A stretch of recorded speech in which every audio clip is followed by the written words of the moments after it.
Carefully look at these photos and see if you can tell what's common to them.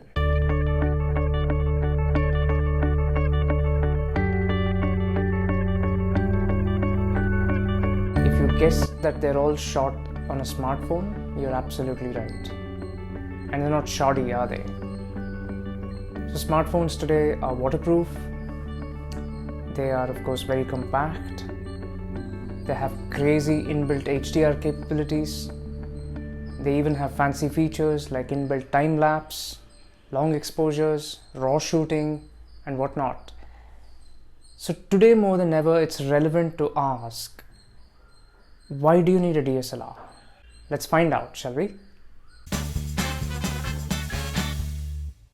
Although smartphones these days, particularly the top-end ones, come with multiple lenses and some very versatile ones such as ultra-wide angle, telephoto with a lot of macro capability in some phones, smartphones are still not quite there when it comes to lens flexibility compared to DSLRs, particularly when it comes to long-range telephoto shooting or extreme close-up macros or fisheye photography or tilt shift or something special purpose like that.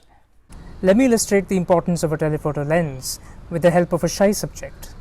And because I don't have access to a bird, I'm going to photograph this mammalian subject first with a mobile and then with the DSLR and telephoto lens, and let's see what happens.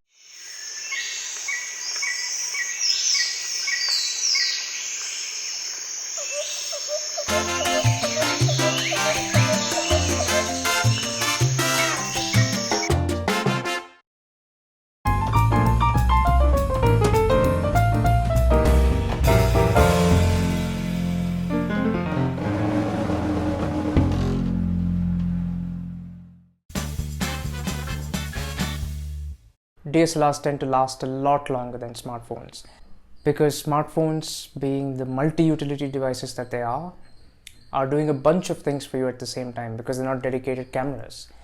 They're trying to connect to the closest GSM network, they're trying to fetch mobile data, they're trying to run background apps. For staggered or occasional use, phones are very convenient to just pull out of your pocket and use and put them back. But for protracted use, they're not really practical. You need a power bank after some time, and then you need a power bank to charge that power bank, and it's just an endless cycle.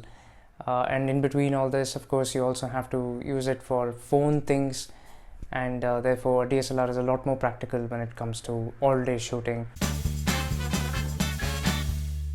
Depth of field is the distance from the closest point to the camera's image plane, which is the sensor, to the farthest point which appears to be sharp or in focus. And if you want pictures with these buttery blurred backgrounds, such as in these portraits, then you need shallow depth of field or low depth of field. And one of the determinants of depth of field is sensor size. So the larger the sensor for a given aperture, the lesser the depth of field and the more blurred the background is. And so if you want pictures with buttery, smooth, blurred backgrounds, then SLRs have a distinct advantage. I know, of course, there are many phones these days, particularly the iPhone 11 Pro, for example, have this portrait mode, which have digital blurring, but that's not as reliable. Also, it's very conditional. You need to be in a certain distance from the subject for it to work, and also sometimes it looks downright artificial. So if you want consistent results, SLRs are still the way to go. If you're an art enthusiast and you want to see your pictures in large prints and hang them on your wall, you probably want to go the DSLR way because, make no mistake, smartphones are capable of producing pictures that can be printed big. But when it comes to consistently delivering extremely high quality images that can be blown up to impressive sizes, DSLRs are the safer choice. This is something we tend to ignore usually, but I find is very, very important, which is how the camera feels in the hand. DSLRs are designed to be held all day, and even when you use a heavy lens, it doesn't really feel uncomfortable or imbalanced. whereas a smartphone is usually a little unwieldy to hold. It doesn't have any sort of comfortable grip, and equally importantly, there are no physical controls, there are no tactile buttons on the phone itself to help you control key functions and features and settings. So this is something that I really enjoy in DSLRs. It's very intuitive, very simple, very easy to get used to, and you can often change settings without having to look at the screen, which is a very critical thing when it comes to capturing action or key moments.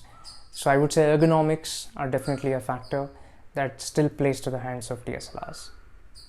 So the right way, I believe, of deciding whether you need a DSLR is to carefully look at the list that I just shared and evaluate whether any of those scenarios applies to you, whether any of those things matters in your photography. If it does, then get a DSLR. If it doesn't, stick to your smartphone because it's more compact, portable, quicker, it's easier to share, it's easier to process your pictures right there on the phone itself, and most importantly, it will not weigh you down.